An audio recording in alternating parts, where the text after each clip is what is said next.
But how do these EV darlings stack up against the legacy automakers? Phil LeBeau is here with that story. Hey, Phil.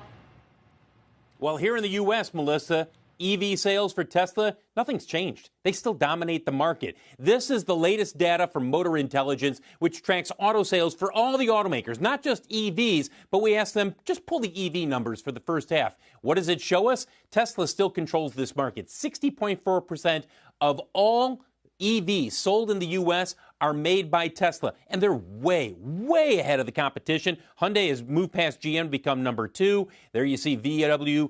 Then there's Ford. By the way, number 5 is Rivian. So 3 stocks we want to look at here. Let's start first off with Tesla this year.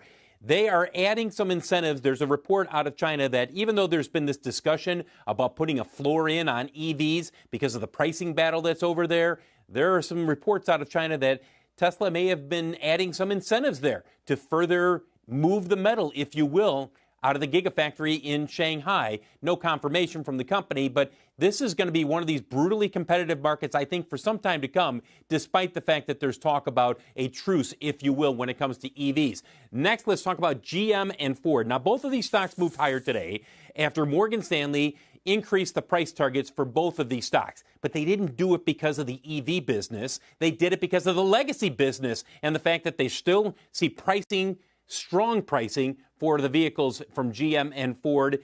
And especially when you look at where they are on trucks and SUVs, the internal combustion engine market remains very strong. And finally, you talked about Rivian at the top, Melissa. Rivian has the best-selling electric truck in this country right now. And I want to say that again because I hear from people all the time. They go, well, the F-150 Lightning is doing great.